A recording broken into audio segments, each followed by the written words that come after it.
Good afternoon, ladies and gentlemen, and welcome to today's session. I am Crystal Gail Williams, Marketing Officer here at Fujitsu Caribbean, based in the Jamaica office.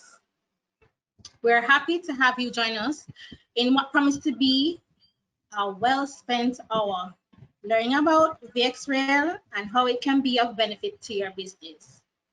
First, let me go over some housekeeping matters. So this session is being recorded. The duration is an hour with time allotted for questions and answers. You are all in a listen-only mode, but you have the option to ask questions at any time, but we will tackle those questions during the question and answer session. Of course, once the session is completed, you will be given a copy of the recording. So that will come to you in your mailbox. So we're happy to have you join us. And so I want to share with you that for companies to stay relevant, we need to find new, innovative, and sustainable ways to meet demand and add value. Vxrail provides the ACI foundation organizations need to unlock innovation, foster operational freedom, and predictively evolve in the digital world. Please help me welcome 16-year Dell veteran, Julio, who is a data center solutions executive at Dell Technologies. In his presentation, Julio will show you how Vxrail provides a simple, cost-effective, hyperconverged solution that solves a wide range of your challenges and supports almost any use case. Over to you, Julio. Thank you, Crystal. Hello, everyone. I am Julio Vasquez. Welcome to the event. And, well, let's get this started. Okay, so today we're going to talk about the Dell EMC VxRail, which is our premier hyperconverged appliance. And it's basically a turnkey hyperconverged platform that is proven to drive IT simplicity. And by doing that, it is the fastest path into the hybrid cloud environment. Let's get things started with what is the traditional role of IT.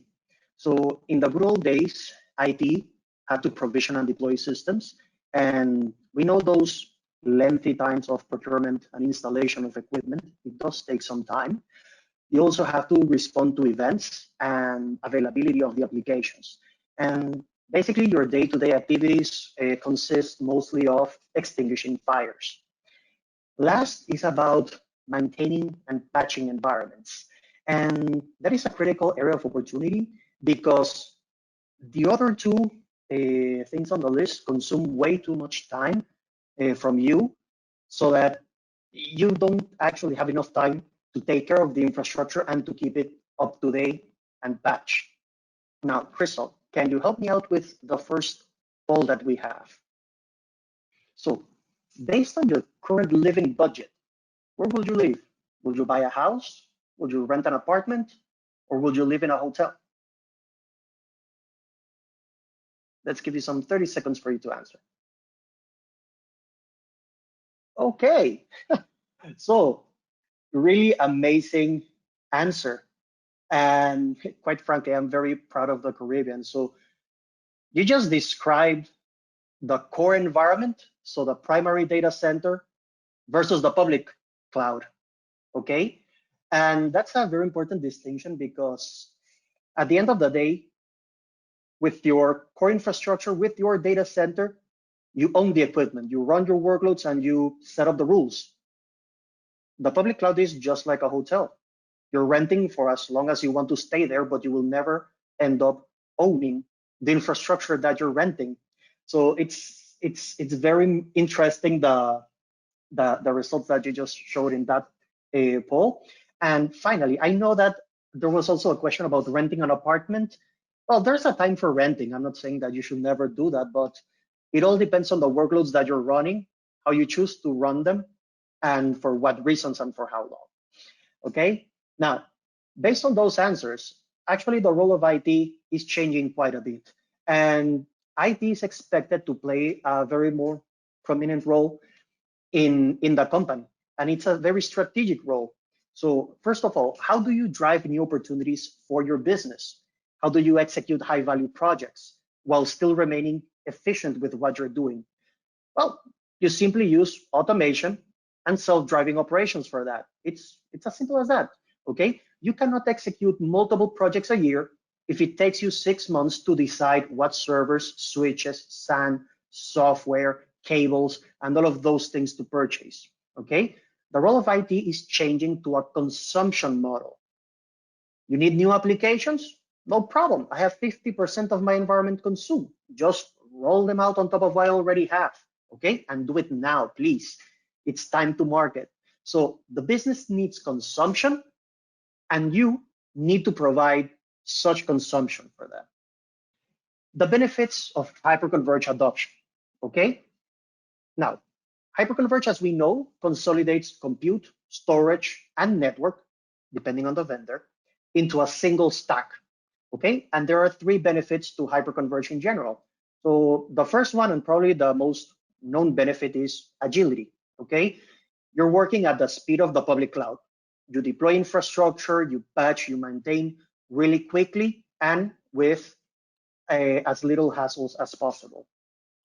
Then we have scalability, okay? We know that hyperconverged grows by either scaling up or scaling out. I need more capacity, I add drives. I need to add more compute, more RAM, more storage, I just add additional nodes. Down the road, I will start retiring the old and continue adding the new nodes. And finally, and that's where different manufacturers offer a different flavor, is simplicity, okay? If you compare hyperconverged with a traditional 3-tier, so server, switches, and SAN, any hyperconverged appliance will yield a benefit, okay? It will always be more simpler. But depending on the hyperconverged product that you choose, the difference will be quite dramatic.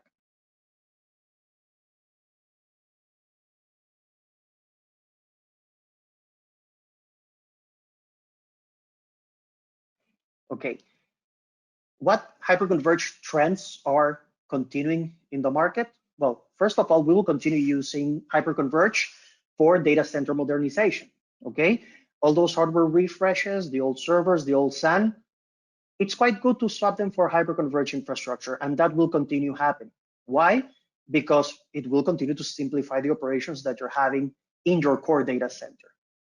Edge computing will grow, okay? I remember that some 5 years ago or 10 years ago, customers, they did not want to have servers running locally at shops or in their edge locations because they felt that it was too expensive, and the data center kind of like expanded because they were running the edge workloads in the main data center.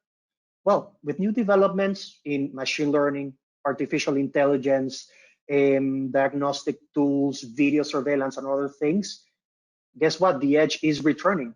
So now applications are running as IoT devices for engines, marketing stores, you name it. And now the workloads are returning to on-premise environments. So now you need to keep the systems running next to the workloads that they are serving. And latency is becoming an issue. So the workloads are shifting from the data center back towards the edge environment. And hyperconverged continues to provide an edge in that because you can deploy a hyperconverged appliance, 2 nodes, 3 nodes in pretty much any location. Now, where it gets interesting is particularly with the hybrid cloud. Why? Because consistency is very, very important. You need to be able to run your on-prem environment and the public cloud with the same tools, with the same consistency. You don't want to run one set of tools for on-prem, one for Azure, one for Amazon, and one for Google. You want your same tools that you control your environment to control the entire infrastructure that you manage, whether it's yours or whether it is public. Now, cloud native, and that's where it gets tricky. You will all be deploying containers, or maybe you've already done so by now. If you don't feel that you will have to jump into the DevOps and the Agile development model, well, guess what? In the next 5 years, 90% of the applications that you purchase will come in a Kubernetes form factor, and you will need those services to orchestrate and maintain those services. So everything will continue getting faster and faster, and you will need to be able to cater for that type of infrastructure.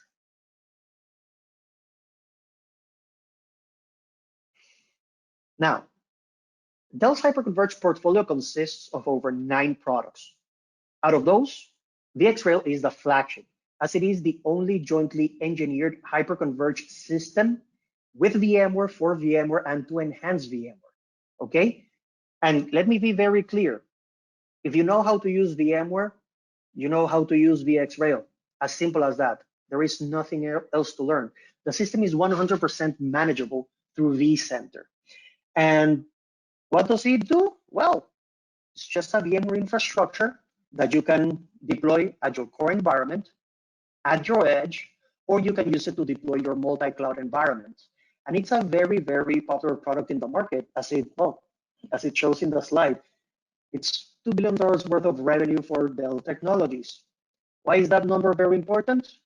Well, the number 2 vendor in Hyperconverge is half of that. So the entire company is half of a single product in Hyperconverge. And the key reason why VxRail with VMware is so important, because it doesn't matter what you choose to deploy, whether it is to consolidate your current infrastructure, whether you want to modernize your current applications, whether you want to deploy containers or Kubernetes, whether you want to run analytics, VDI, or anything else, it's the proper infrastructure for all of those workloads.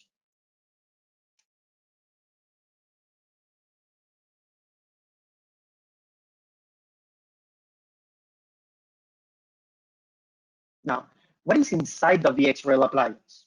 It's very simple. It's Dell servers running VMware software. As simple as that.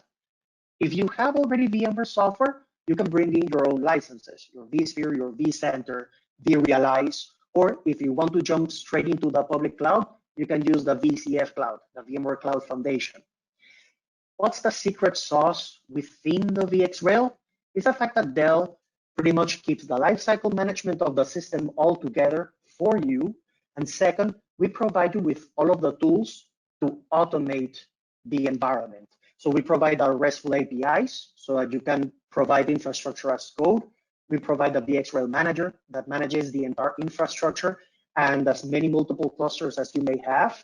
And we have the ecosystem connectors. So if you already have VMware, we can connect it to the current VMware environment, and we test for absolutely everything. Finally, for data protection options, we include recovery point for VM with every single VxRail node that you purchase. So if you need to orchestrate a failover of your virtual machines to a different VMware environment, which doesn't have to be VxRail, but it can be any other VMware environment with a SAN or even in the public cloud, you can do so without any problems.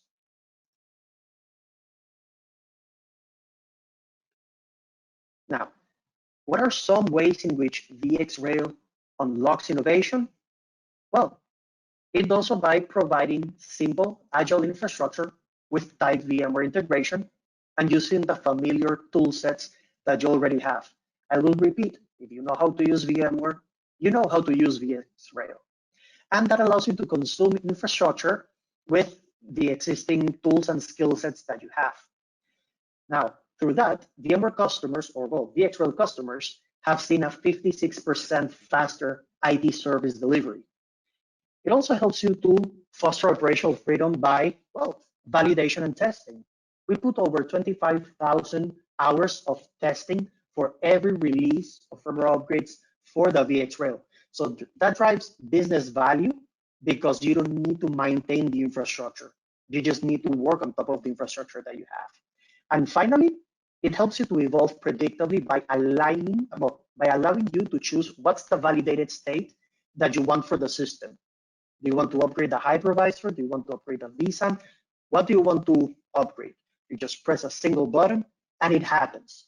That operational flexibility yields 4x cost effectiveness when you compare it to the public cloud environment.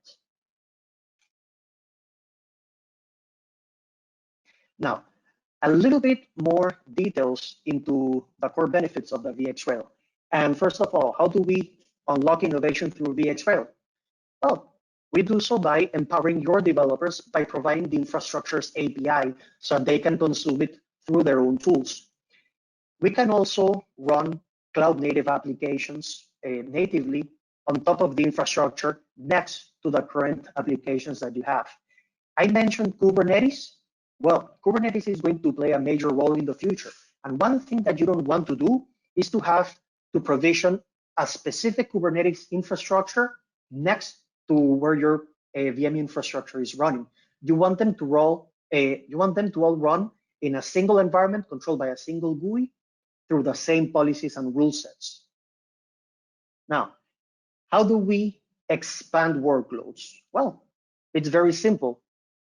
You do what you want to do, where you want to do it, and wherever you want to do it, whether on-prem, whether in your edge, or in the cloud. The system will handle the rest for you, okay?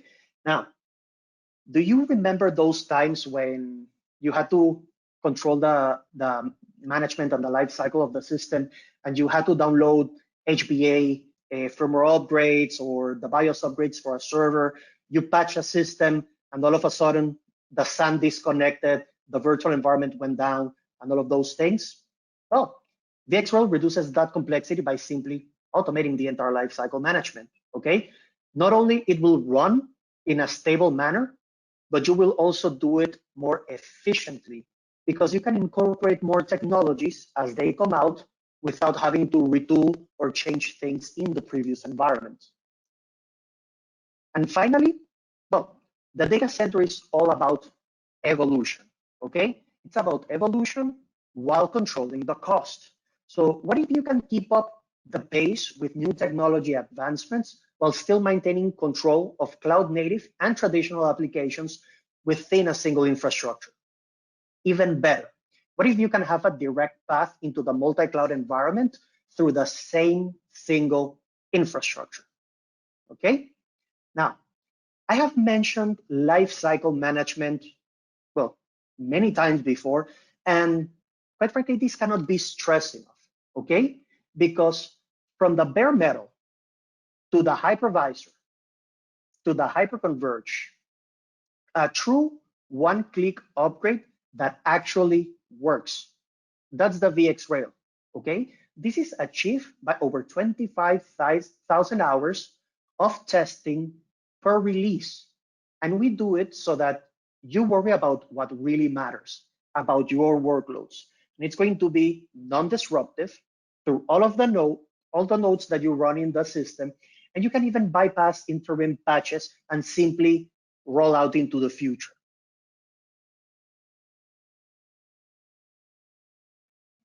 Now, if that's not enough, we even test the entire cloud stack on top of the infrastructure so that you can maintain a unique experience all the way into the automation tools that will enable you to achieve the digital transformation, such as a self-service portal for your IT services. And we do that by the complete integration of the VMware Cloud Foundation along with the Vxrail. Vxrail will provide infrastructure, the compute, the storage, the network, and the management, and Cloud Foundation, it will provide you with the automation tools for you to deploy those services to the business, and it will tell you the recommendations of where you need to deploy them. Do you want to do it on your on-prem environment? Or maybe one cloud service provider is cheaper than the other. So maybe we want to shift the workloads around depending on the particular cost of a provider at any given time. Not only that, but there's also networking, okay? This is often neglected in many environments. At the moment, 25 gigabit Ethernet is commonly available and yields a better price than 10 gigabit Ethernet. So it's time to also unlock the communications area. If you choose to combine the Dell VxRail along with Dell networking switches, we can enable something called Smart Fabric Services, which, by the way, it is free. It comes along with Vxrail and with the switches. And you can also let vCenter take control of the lifecycle management of the top of rack switches that connect the infrastructure, okay? It doesn't matter if you begin with a single rack and a couple of switches and a couple of Vxrail nodes, or if you want to scale it all the way into a spine and leaf configuration and multiple racks. Everything will be taken care of by the Vxrail infrastructure. Now, we have discussed quite a bit about Hyperconverge today, which encompasses compute, network, and storage into a single system. But let's not forget that not every environment is the same, okay? We have the tools to help you make an informed decision about where to put your data. And in most medium to large environments, you will find that between 80 and 90% of your virtual machines will consume up to 50% of the storage, which VxRail is the most optimum place to hold those workloads. But a remainder of those virtual machines, so those 10 to 20 other percent of the systems, will consume the other half of the storage. And that traditional storage appliance, such as the SAN, is still the proper appliance to keep that data. Now, they can all talk to each other. You can use VxRail for the compute and the run and the automation of the resources, but you may still want to automate or to optimize the storage resources for those particular workloads that consume a great deal of the storage, okay? The SAN is not going away anytime soon in the future, and its data services can also assist you when it's needed. A very important example of that could be, let's say, physical servers that you cannot or should not virtualize them.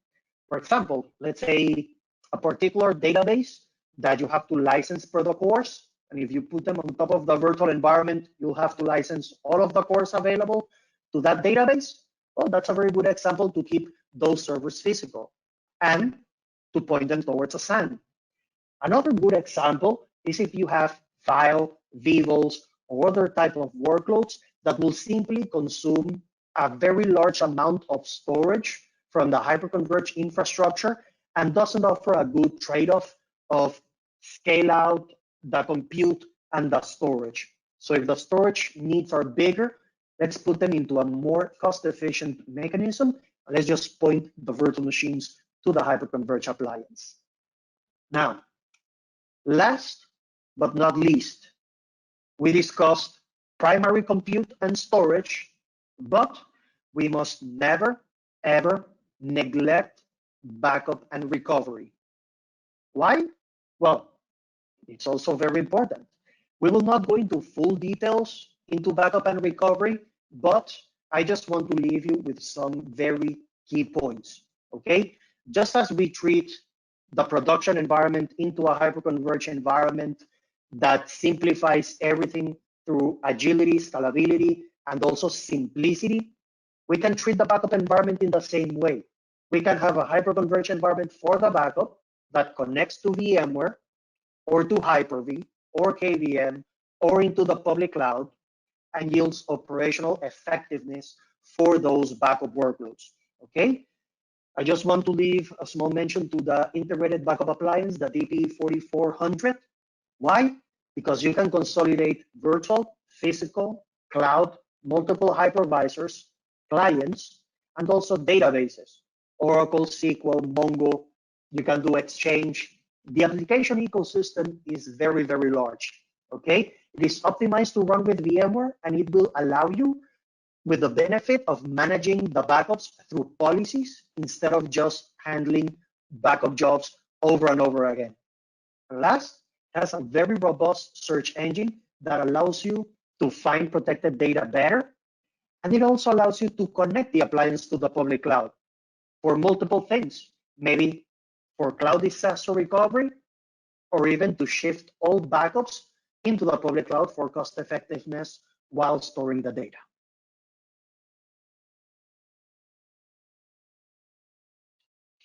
Now, everything that I mentioned today, the VxRail, the networking, and even the backup appliances and the primary storage, they are all covered with the future-proof loyalty program from Dell EMC. What does that mean? If you purchase a storage product from Dell, you get a 3-year satisfaction guarantee. That means that if the product doesn't do what we say that the product will do, you will get a money refund, okay? We will give you your money back over a course of 3 years. So if at year number 2 or 2 years and 11 months, the system is not doing what the spec sheet says that it will do, we will give you your money back. As simple as that. And that's by far one of the best reasons to trust Dell. I mean, we put our money where our mouth is. We trust our products, and we hope that you trust them as well, because there's a lot in the line for us through that satisfaction guarantee. And also, we enable many other things through that program. So for example, we always include all of the software with the system. So the hypervisor, the Hyperconverge software, and all of those tools, they are included.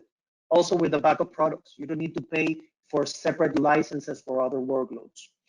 We also provide you with investment protection. So we ensure that the product that you will purchase today is compatible with the workloads of tomorrow, and it will be compatible with whatever system comes out next. And through never worry migrations, you just shift from your current environment into the next seamlessly without having to pay for data migrations, which is also critical.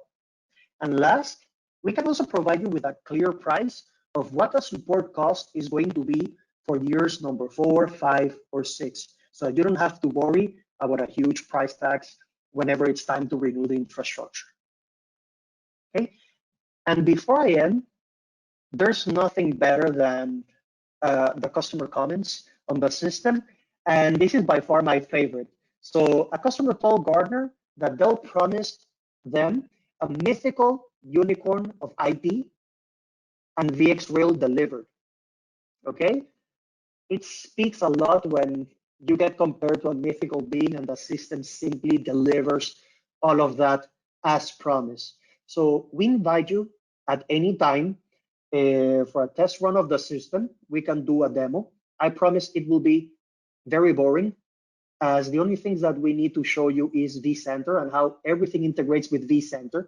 So if you're a VMware admin, well, it will be very common to you to see all of that infrastructure and how it runs, but you will be amazed by all of the tools that get integrated into that VMware environment, such as that predictive growth rates, the suggestions that we make on to expand the system, how you can choose the firmware upgrades, amongst other things. Okay, and now I think it's time for some Q&A. So do you have any questions about today's presentation or anything else Dell EMC related that we can help you with? And Fujitsu?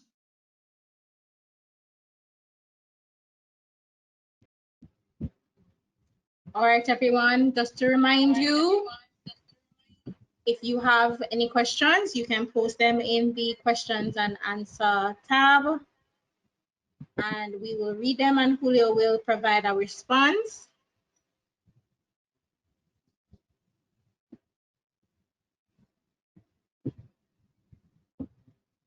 In the meantime, as you type, oh yeah?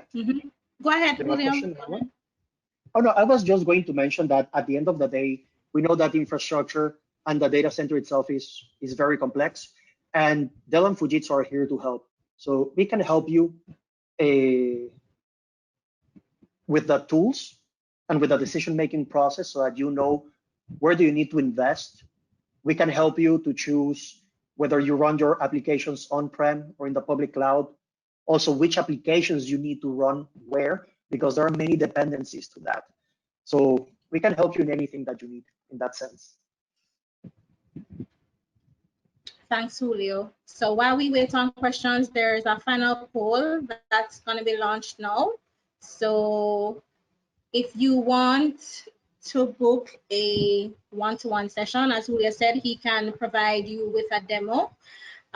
Just let us know. You can just respond to the poll that is up now. And for those of you who have questions, you can ask those questions using the question and answer tab.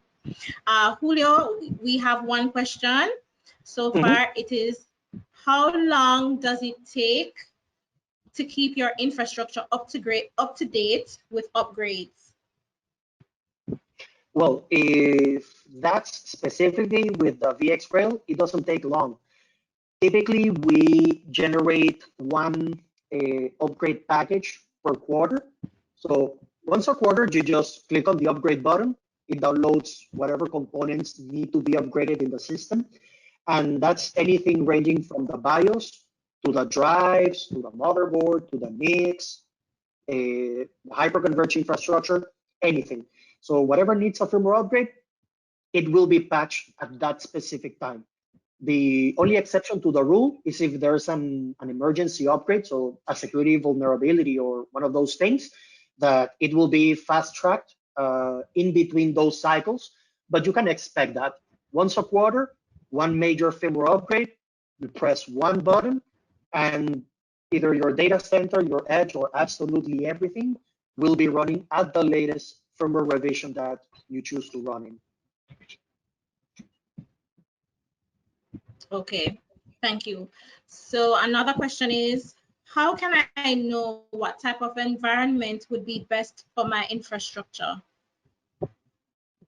Okay, also a very, very good question. So the first thing, and this is the usual first step, and by the way, this is what we will be doing with any customer who wants a one-on-one session with Dell and Fujitsu.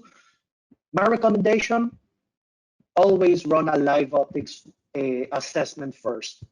Just search for live optics in Google, register, download the collector, and start analyzing your environment. Because not all workloads belong on Hyperconverge, and also not every workload belongs on a SAN. That tool will also tell you how your CPU is behaving, your RAM, your storage, your latency. If you want to analyze your SQL databases, it will tell you how they're behaving, how many databases you have. It works for SAN, for backups, for file servers. It's a very good assessment for your infrastructure. And after you run that assessment, now you can make an informed decision as to what infrastructure you want and what's the proper mix for that. So for example, it is very common for large environments. I see customers that they have 20 servers and every single server is licensed for Windows, but they're also running Linux. So one of the things that we can analyze is, okay, let's keep one cluster for Windows, which is going to be licensed for that, and let's keep a cluster for Linux. All of them managed through the same GUI, so vCenter, same lifecycle management, but you separate the workloads and you're saving money on the licenses. Also, many folks are trying to evaluate the public cloud and what to run in the public cloud. Live Optics every single morning scans through the public cloud API the costs for the virtual machines in the public cloud. So it compares your environment and the size of the virtual machines that you're running versus the costs of the public cloud. So we can tell you up-to-date monthly costing for either your entire environment or for a subset of that environment. As an example, if we scan 100% of your environment and you have 100 virtual machines, we can tell you, based on those specs, you will have a monthly cost in Amazon, Google, and Azure, a monthly cost of, I don't know, $10,000, $20,000 for 100% of the VMs. Now, if you choose to run just a subset of that, we can do an Excel sheet that will say, okay, this particular VM will cost you $50. This other VM will cost you $1,000. At the end of the day, we need to remember that the public cloud doesn't charge you for consumption. It charges you for what you want to reserve from the public cloud. So a 4-core, 16 gig virtual machine will cost more than a 1-core, 2 gig virtual machine. Doesn't matter what percentage of usage you're going to gain out of that. It will cost more depending on how more you want to demand from the public cloud. So we can give you, at the very least, those cloud costs, which are very efficient, and they will help you a lot to budget for hardware refresh cycles. If you have multiple data centers, you can consolidate into a single core data center for the critical workloads and shift, for example, dev and test to the public cloud, because typically what you want to run in the public cloud is workloads that will not be permanent. So dev and test environment, sure, I will use it for a couple of days, a week, shift that to the public cloud, pay for the time that you're using it, and then delete it. And by all means, if you need extra tools from the public cloud to gain an edge, so for example, a small analytics platform, mobile app development toolkit, sure, use it. The idea is that you use all of the tools at your resource, but you are very mindful that not everything is either black or white. We need to keep an eye on the gray scale in order to achieve cost cuttings and efficiency, and also not to gain a surprise later on with when we get the bill. But yeah, great question, and sorry for the long answer. It was very extensive. Okay. All right. Thank you so much. I don't see any other questions coming in. So I am going to thank you once again for attending today's session. Remember, if you are interested in or if you have any questions about the Vxrail solution, please contact your account manager. If you requested a one-on-one session, we will contact you to schedule that. So take this time to tell you to enjoy the rest of your day and your week, and take care, everyone. Bye, everyone. Enjoy the day. Bye.